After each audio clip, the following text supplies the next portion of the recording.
शुक्रिया सभापति महोदय। बजट के भाषण की शुरुआत माननीय वित्त मंत्री जी ने 3 शब्दों से की, किसान, गरीब और युवा। तो पूरे देश को हमारे समेत एक उम्मीद जगी, पर चंद मिनटों बाद ही पता चला कि ये बजट तो कुर्सी बचाओ, सहयोगी दल पटाओ और हार का बदला लेते जाओ बजट।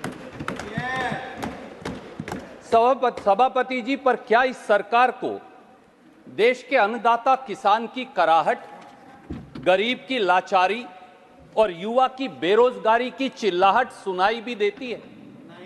सवाल यह भी है कि क्या भारत मां के बच्चों का दर्द व उसकी सिसकियों की गूंज सत्ता के गलियारों में अब बेरुखी का सबब बन गई? क्या जात और धर्म के विभाजन में फंसे सत्ता में बैठे हुक्मरान इतने अंधे हो गए हैं कि उन्हें अब अन्नदाता किसान, गरीब और युवा भी जाति नजर आते? मैं आपका ध्यान आकर्षित करूंगा बजट के पैरा 14 की ओर। उसमें साफ लिखा कि 3 जातियों की हम बात करेंगे, एक किसान, एक महिला और एक युवा। सभापति जी, 75 साल में पहली बार सत्ताधारी सरकार को किसान, नौजवान और युवा महिलाओं को भी जाति और धर्म की वर्ण व्यवस्था से देखने लगे। बात ना करें मिस्टर निषाद, बैठ करके बात ना करें प्लीज, बैठ करके बात ना करें। सभापति ji, please pause my time. Sir, if they disturb then you have to pause my time. मैं माननीय वित्त मंत्री को केवल यही कहूंगा कि किसी गरीब दुपट्टे का कर्ज है उस पर, किसी गरीब दुपट्टे का कर्ज है उस पर तुम्हारे पास जो रेशम की शाल है निर्मला जी। आइए जानते हैं इस बजट में उन्हीं 3 शब्द जो इस्तेमाल किए गए, किसान, युवा और गरीब, के लिए क्या है। सभापति जी, खेत, खेती और खेतीहर विरोधी है ये बजट। 10 साल में इस सरकार ने देश के 72 करोड़ अन्नदाता किसान मजदूर को पीठ में लाठी और पेट पे लात मारी है। शरीर के घाव तो मिट गए, पर 72 करोड़ अन्नदाता किसानों की आत्मा के घाव आज भी ज्यों के त्यों हैं।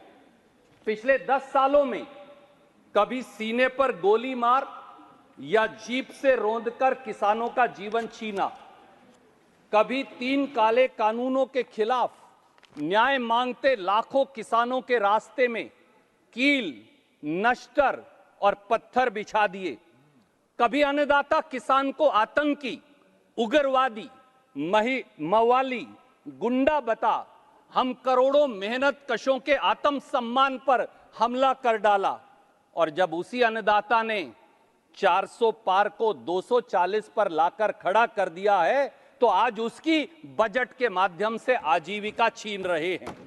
लगता है कि जो किसान और मजदूर ने सबक सिखाया वो अब बजट के माध्यम से खेत और खलिहान से बदले के रूप में बदल गया है, और इसका सबूत है, और उस सबूत को मैं इस पटल पर रखना चाहूंगा। सभापति जी, प्रधानमंत्री जी ने देश के अन्नदाता से 2 वादे किए थे। पहला वादा था किसान को लागत पर 50% मुनाफा मिलेगा, यानी इनपुट कॉस्ट, फैमिली लेबर, जमीन का किराया और उपकरणों की कीमत पर 50% मुनाफा मिलेगा, यही एमएसपी होगी। प्रधानमंत्री ने दूसरा वादा किया था कि साल 2022 तक देश में किसान की आय दुगनी कर दी जाएगी। सवाल यह है कि 2024-25 का यह बजट और सरकार क्या इस पैमाने पर खरी उतरी है? हल बड़ा सीधा था। पहला हल था या तो सरकार एमएसपी बढ़ाती, फसल की खरीद करती, किसान की आय दुगनी हो जाती, या फिर सरकार प्रति एकड़ प्रोडक्टिविटी बढ़ाती, 1 एकड़ या 1 हेक्टेयर में दुगनी फसल होनी शुरू हो जाती तो किसान की आय दुगनी हो जाती। पर क्या यह हो पाया? सवाल यह है। वित्त मंत्री ने अपने भाषण के बजट भाषण के पैरा 4 में कहा, and I will like to quote her. She said, sir, अन्नदाता के लिए हमने 1 महीना पहले सभी मुख्य फसलों के लिए उच्चतर न्यूनतम समर्थन मूल्यों की घोषणा करके लागत पर कम से कम 50% मार्जिन देने का वादा पूरा किया। इससे बड़ा झूठ कोई हो ही नहीं सकता, इससे बड़ा असत्य कोई हो नहीं सकता।